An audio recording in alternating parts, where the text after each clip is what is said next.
ദൈവനാമം മഹത്വപ്പെടട്ടെ. കർത്താവിൽ പ്രിയ വിശ്വാസികളുടെ സമൂഹമേ, നിങ്ങളെ ഏവരെയും വളരെ സ്നേഹത്തോടെ വിനയത്തോടെ പ്രഭാതവചനത്തിലേക്ക് സ്വാഗതം ചെയ്യുന്നു. ഇന്നത്തെ ദിവസം 11 ഫെബ്രുവരി 2026, ഈ മാസത്തെ 11ാമത്തെ ദിവസം, ബുധനാഴ്ച, ഈ വർഷത്തെ 42ാമത്തെ ദിവസം. ഇന്നത്തെ ചിന്താവിഷയം ധനവാനും ലാസറും.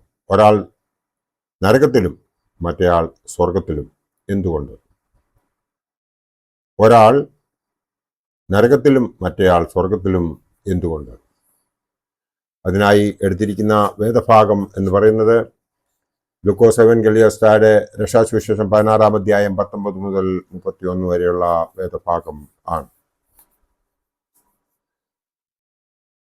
കടന്നുപോയവർക്ക് സംസാരശക്തി ഉണ്ടോ? ഈ സംശയത്തിന് ഉത്തരം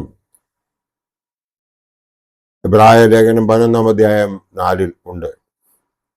അവിടെ ഇങ്ങനെ പറയുന്നു: മരിച്ച ശേഷവും ഹാബേൽ വിശ്വാസത്താൽ സംസാരിച്ചു കൊണ്ടിരുന്നു. ഉൽപ്പത്തി പുസ്തകം 4 ഇത് സംബന്ധിച്ചുണ്ടായ സംഭവം വിവരിച്ചിരിക്കുന്നു. ആദാമിന്റെ ആദ്യജാതൻ കായീൻ കൃഷിക്കാരനും രണ്ടാമത്തെ പുത്രൻ ഹാബേൽ ആട്ടിടയനുമായിരുന്നു. കായീൻ തന്റെ വിളവിൽ ഒരു ഭാഗം യഹോവയ്ക്ക് കാഴ്ചയർപ്പിച്ചു. ഹാബേൽ തന്റെ ആട്ടിൻകൂട്ടത്തിലെ കുഞ്ഞാട്ടിൽ കടിഞ്ഞൂൽ കുഞ്ഞുങ്ങളെ എടുത്ത് അവയുടെ കൊഴുപ്പുള്ള ഭാഗം യഹോവയ്ക്ക് കാഴ്ചവെച്ചു. ഹാബേലിനും അവന്റെ അർപ്പണത്തിനും യഹോവ പ്രസാദിച്ചു. കായീനിലും അവന്റെ വഴിപാടിലും പ്രസാദിച്ചില്ല. ഇത് കായീനെ അധികം കോപിപ്പിച്ചു. അവന്റെ മുഖം വാടി. കായീൻ തന്റെ അനുജനായ ഹാബേലിനോട് കയർത്ത് അവനെ കൊന്നു. ഈ കൊലപാതകം മുൻകൂട്ടി ആലോചിച്ചുറപ്പിച്ചു ചെയ്തതാണെന്ന് സ്പഷ്ടം. യഹോവ കായീനോട് നിന്റെ സഹോദരൻ എവിടെ എന്ന് ചോദിച്ചതിന് എനിക്കറിയില്ല എന്ന് കളവ് പറയുക മാത്രമല്ല, ഞാൻ എൻ്റെ സഹോദരന്റെ കാവൽക്കാരനോ എന്ന് ധിക്കാരത്തോടുകൂടി യഹോവയോട് ചോദിക്കുകയും ചെയ്തു. എന്നാൽ യഹോവ അരുളി ചെയ്തു: നീ എന്ത് ചെയ്തു? നിന്റെ അനുജന്റെ രക്തത്തിന്റെ ശബ്ദം ഭൂമിയിൽ നിന്നും എന്നോട് നിലവിളിക്കുന്നു. കൊലപാതകത്തിൽ ഒരുത്തൻ ദൈവത്തോട് താൻ കൊല്ലുന്ന ആളോട് മാത്രമല്ല പാപം ചെയ്യുന്നത്, ആ വ്യക്തിയുടെ അനന്തര തലമുറയോട് കൂടിയാണ്. അതുകൊണ്ടാണ് മരിച്ച ശേഷവും വിശ്വാസത്താൽ സംസാരിച്ചു കൊണ്ടിരിക്കുന്നു എന്ന് ഇവിടെ പറഞ്ഞിരിക്കുന്നത്.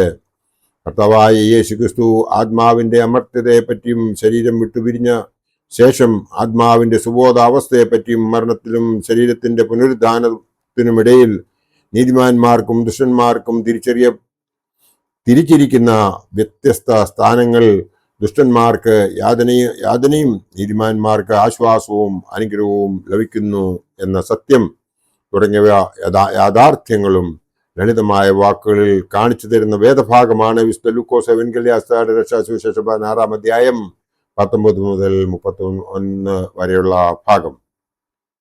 അവിടെ ഇങ്ങനെ എഴുതിയിരിക്കുന്നു: ധനവാനായ ഒരു മനുഷ്യൻ ഉണ്ടായിരുന്നു. അവൻ ധൂമ്ര വസ്ത്രവും പട്ടും ധരിച്ച് ദിനംപ്രതി ആഡംബരത്തോടെ സുഖിച്ചുകൊണ്ടിരുന്നു. ലാസർ എന്ന് പേരുള്ള ഒരു ദരിദ്രൻ വ്രണം നിറഞ്ഞവനായി അവന്റെ പടിപ്പുരക്കൽ കിടന്നു.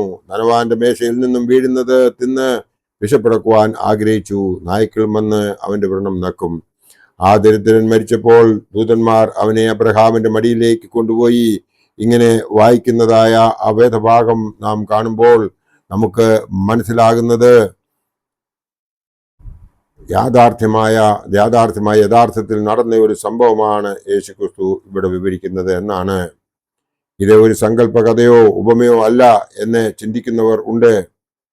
ഉപമകൾ യേശുക്രിസ്തു പറയുമ്പോൾ കഥാപാത്രങ്ങളുടെ പേര് എടുത്തു പറയാറില്ല. ഉദാഹരണത്തിന്, വിതയ്ക്കുന്നവന്റെ ഉപമ, മുന്തിരിത്തോട്ടത്തിലെ വേലക്കാരരെ വിളിച്ചാക്കിയത്, ദ്രഫ, നഷ്ടപ്പെട്ട സ്ത്രീ, മുന്തിരിവള്ളിയുടെയും തോട്ടക്കാരന്റെയും കഥ എന്നിവകൾ. എന്നാൽ ഇവിടെ യഥാർത്ഥത്തിൽ നടന്ന സംഭവമാണ് യേശു വിവരിക്കുന്നത്. അസംഭവ്യമായ ഒന്നും യേശു ഉപമകളിൽ പറഞ്ഞിട്ടില്ല. യേശു ഫോഷ്ക്ക് സംസാരിക്കുന്നവനല്ല. ക്രിസ്തുവിൽ വിശ്വസിക്കുന്നവൻ അവന്റെ വചനത്തിലും വിശ്വസിക്കണം. പല പ്രമുഖ വേദശാസ്ത്ര പണ്ഡിതന്മാരുടെയും കണ്ടെത്തലുകൾ യഥാർത്ഥത്തിൽ ഈ സംഭവം നടന്നത് തന്നെയാണ് എന്ന് പറയുന്നുണ്ട്. ഒരുവൻ ഭൂമിയിൽ ദൈവാശ്രയം കൂടാതെ സുഖലോലുപനായി ജീവിച്ച ധനാഠ്യൻ മറ്റൊരുവൻ ദാരിദ്ര്യത്തിലും രോഗത്തിലും ആയിരുന്നെങ്കിലും ദൈവാശ്രയം വിടാതെ ജീവിച്ചവൻ. രണ്ടുപേരും മരണമടഞ്ഞ് പരലോകത്തെ എത്തി. പരലോകത്തെ അനുഭവമാണ് വേദപുസ്തകത്തിൽ വിവരിച്ചിരിക്കുന്നത്. ഈ ആത്മാക്കൾ മൗനത്തിലോ നിദ്രയിലോ അല്ല. ധനവാന്റെ ആത്മാവ് സംസാരിച്ചു കാണുന്നു, കേൾക്കുന്നു, നോക്കുന്നു, ദാഹിക്കുന്നു, അപേക്ഷിക്കുന്നു, യാതന അനുഭവിക്കുന്നു. എല്ലാറ്റിനും ഉപരിയായി തനിക്കിനി മോചനമില്ലെന്ന ഭയാനകമായ അനുഭവം. ഇവിടെ ചില പ്രധാന പാഠങ്ങൾ ദൈവം നമുക്ക് നൽകുന്നുണ്ട്.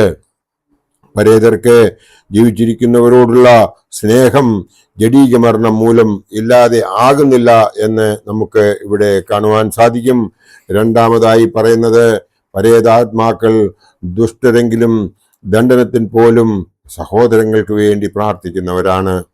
ജീവിതകാലത്ത് ദൈവസ്നേഹം ഇല്ലാത്ത അധർമ്മിയായി ജീവിച്ചാൽ മരണാനന്തരം ദൈവകരുണ ഉണ്ടെങ്കിൽ മാത്രമേ പരിഹാരം സാധ്യമാകുകയുള്ളൂ എന്ന് മനസ്സിലാകുന്നു. നാലാമത്തേത്, ധനവാൻ യാതന സ്ഥലത്ത് ആയിരിക്കുമ്പോൾ തലപൊക്കി നോക്കി ദൂരത്ത് ലാസറിനെ കണ്ടു. അതിൽ നിന്നും ലാസർ വളരെ ദൂരത്താണ് എന്ന് മനസ്സിലാക്കാം. അതുപോലെ തന്നെ ലാസർ മുകളിലും ധനവാൻ അടിയിലുമാണെന്നത് വ്യക്തമാണ്. അഞ്ചാമത് നമുക്ക് മനസ്സിലാകുന്നത്, ഒരിടത്തുള്ളവൻ മറ്റൊരിടത്ത് എത്താനാവാത്ത വിധം ഒരു പിളർപ്പ് ആ സ്ഥലങ്ങൾക്കിടയിലുണ്ട് എന്നതാണ്. ആറാമത്തത്, ധനവാൻ തനിക്ക് പരിചിതനായ ലാസറിനെ കണ്ടപ്പോൾ മനസ്സിലാക്കുന്നത് പോലെ അനേക വർഷങ്ങൾക്ക് മുമ്പ് കടന്നുപോയതായ അബ്രഹാമിനെയും മനസ്സിലാക്കുവാൻ പരേതാത്മാവിന് കഴിയുന്നു എന്ന് നമുക്ക് മനസ്സിലാക്കുവാൻ ഇതിൽ നിന്നും പറ്റുന്നു. ഏഴാമത്തത്, ധനവാനും ലാസറും വ്യത്യസ്ത തലങ്ങളിൽ കഴിയുന്നതിനാൽ അവർ ബോധരഹിതരായി ഉറങ്ങുന്നില്ല. അവരുടെ പ്രവൃത്തിയുടെ ഫലം അവർ അനുഭവിച്ചു കൊണ്ടിരിക്കുന്നു. അവർ ആരും മൗനതയിൽ അല്ല. ഒരാൾ യാതനയും മറ്റൊരാൾ ആനന്ദവും അനുഭവിക്കുന്നത് ശാരീരികമായല്ലെങ്കിലും ആത്മാവിന് തനിയെ അനുഭവമാകുന്നു. ഒൻപതാമത്തത്, മോശയുടെയും പ്രവാചകന്മാരുടെയും വാക്കുകൾ എന്നാൽ അർത്ഥമാക്കുന്നത് മോശയുടെ 5 ഗ്രന്ഥങ്ങളും പ്രവാചകന്മാരുടെ പുസ്തകങ്ങളുമാണ്. ഇവകൾ യഹൂദന്മാർ വളരെ പ്രധാനമായി അനുഷ്ഠിക്കേണ്ട കാര്യങ്ങളാണ് ഇതിൽ എഴുതിയിരിക്കുന്നതെന്നും നമുക്ക് എവർക്കും അറിയാം. ഇവിടെ മരിച്ചുപോയ വിശുദ്ധരോട് അപേക്ഷിക്കുന്ന ഒരു സംഭവമാണ് വിവരിക്കുന്നത്. അവിശ്വാസികൾ മാത്രമല്ല, ക്രൈസ്തവ വിശ്വാസികളിൽ ഒരു വിഭാഗവും ഈ ഭാഗം ഉദ്ധരിച്ചു. വിശുദ്ധന്മാരോടുള്ള മധ്യസ്ഥ പ്രാർത്ഥന കൊണ്ട് യാതൊരു ഫലവും ഉണ്ടാകുകയില്ല എന്ന് പറയാറുണ്ട്. എന്നാൽ ലൂക്കോസ് എവൻഗേലിയസ്താരുടെ രക്ഷാസുവിശേഷം 16 അധ്യായം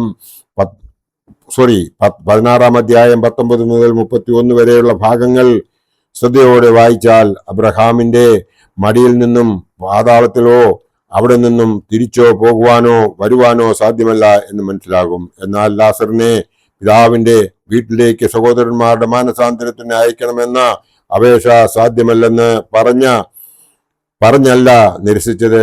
മോശയുടെയും പ്രവാചകന്മാരുടെയും വാക്കുകൾ കേൾക്കാത്തവർ മരിച്ചവരിൽ നിന്നും ഒരാൾ ചെന്ന് പറഞ്ഞാലും വിശ്വസിക്കില്ല എന്ന് ഉപദേശിക്കുകയാണ് ചെയ്തത്. ധനവാന്റെ ആകുലതയും അനുരൂപപ്പെട്ട് അവന് ഉപദേശം കൊടുക്കുകയാണ് ചെയ്തത്. കർത്താവായ യേശു ക്രിസ്തുവിന്റെ പാതാള പ്രവേശനത്താൽ ബദ്ധരെ പിടിച്ചുകൊണ്ട് ഉയരങ്ങളിൽ കയറി ദാനങ്ങളെ കൊടുത്തു എന്ന് 1 പത്രോസിനും പൗലോസ് അപ്പോസ്തലൻ എഫേസ്യർക്ക് എഴുതിയ ലേഖനത്തിലും പറയുന്നു. അതിന്റെ ഫലം അവന് ലഭിച്ചിട്ടുണ്ടോ എന്ന സംശയത്തിന് ദൈവം നിവാരണം വരുത്തുമാറാക്കട്ടെ. എന്നിരുന്നാൽ തന്നെയും ഒരു കാര്യം വ്യക്തമാക്കുന്നു. അധാർമികനായി ജീവിച്ച് മരിച്ച് പരലോകത്ത് ദണ്ഡനം ഏൽക്കുന്ന ധനവാൻ തനിക്ക് വേണ്ടി പ്രാർത്ഥിക്കുന്നു. എന്നാൽ അവന്റെ പ്രാർത്ഥന അംഗീകരിച്ചതായി അപ്പോൾ കാണുന്നില്ല. കർത്താവായ യേശു ക്രിസ്തു മത്തായി സ്ലീഹായുടെ രക്ഷാസുവിശേഷം 12 അധ്യായം 32 പറഞ്ഞിരിക്കുന്ന വചനം ഈ ധനവാനും ബാധകമായിരിക്കും എന്ന് അനുമാനിക്കാം. അവിടെ ഇങ്ങനെ പറയുന്നു, ആരെങ്കിലും മനുഷ്യപുത്രന് നേരെ ഒരു വാക്ക് പറഞ്ഞാൽ അത് അവനോട് ക്ഷമിക്കും. പരിശുദ്ധാത്മാവിന് നേരെ പറഞ്ഞാലോ ഈ ലോകത്തിലും വരുവാനുള്ളതിലും ക്ഷമിക്കപ്പെടുകയില്ല. പരിശുദ്ധാത്മാവിന് വിരുദ്ധമല്ലാത്ത പാപത്തിന് പരലോകത്തിൽ പാപമോചനം കിട്ടാമെന്ന് ഇതിൽ നിന്നും വ്യക്തമാക്കുന്നുണ്ടല്ലോ. എന്നാൽ ഈ ലോക ജീവിതത്തിൽ ചെയ്ത തെറ്റുകൾക്ക് മരണാനന്തരം പരലോകത്തിൽ മാനസാന്തരവും പാപമോചനവും ഉണ്ടാകുമെന്ന് എന്നാൽ ഈ ലോക ജീവിതം കൂടുതൽ വഷളാകും എന്നതിന് സംശയമില്ല. ഒരിക്കൽ ഈ ലോകത്തിൽ വെച്ച് മാനസാന്തരം പ്രാപിച്ച ശേഷം വീണ്ടും പാപം ചെയ്താൽ മോചനം കിട്ടുകയില്ലെന്ന് കരുതാൻ ഒക്കുമോ? ഇല്ലെങ്കിൽ പരേത ലോകത്തിലും സാധിക്കുകയില്ല. എന്നാൽ അനുദപിച്ച് കൃപയ്ക്ക് വേണ്ടി യാചിച്ചാൽ വീണ്ടും ക്ഷമിക്കപ്പെടുമെന്ന് എല്ലാ സഭകളും പഠിപ്പിക്കുന്നു. ന്യായാധിപനേക്കാൾ കരുണാമയനായ ദൈവം ക്ഷമിക്കുകയില്ലെന്ന് ആർക്കും വിധിക്കുവാൻ സാധിക്കുകയില്ലല്ലോ എന്ന് നാം ഇവിടെ മനസ്സിലാക്കേണ്ടതുണ്ട്. നാം ഇടപെടാതെ പ്രാർത്ഥിക്കുകയും ദൈവം നമുക്ക് തന്നിട്ടുള്ളതായ കൃപാവരങ്ങൾക്ക് വേണ്ടി എപ്പോഴും നന്ദി പറയുകയും സൽപ്രവൃത്തികൾ ചെയ്തുകൊണ്ടിരുന്നാൽ നമുക്ക് ഈ ലാസറിന്റെ കിട്ടിയതായ ആ അനുഗ്രഹം ലഭിക്കുകയും ആ ധനവാനായ അവന് ഉണ്ടായ ആ കഷ്ടത നമുക്ക് അനുഭവിക്കേണ്ടതായും വരില്ല എന്നുള്ള ഒരു ഉദാഹരണമാണ് കർത്താവായ യേശുക്രിസ്തു ഇവിടെ പറഞ്ഞിരിക്കുന്നത്. അത് നാം മനസ്സിലാക്കി അതിന് പ്രകാരം ജീവിക്കുവാൻ നാം ഏവരും ശ്രമിച്ചു കഴിഞ്ഞാൽ ഈ ലോക ജീവിതം സഫലമാക്കി സ്വർഗത്തിൽ നാം ഒരു അവകാശിയായിത്തീരും. അപ്പോൾ നമുക്ക് അബ്രഹാമിന്റെ മടിയിലിരിക്കുവാൻ സാധിക്കും എന്ന് മാത്രം ഈ അവസരത്തിൽ ഓർപ്പിച്ചുകൊണ്ട് എൻ്റെ വാക്കുകൾ ഇവിടെ ഉപസംഹരിക്കട്ടെ. ദൈവം നമ്മളെ എല്ലാവരെയും അനുഗ്രഹിക്കട്ടെ. നന്ദി, നമസ്കാരം.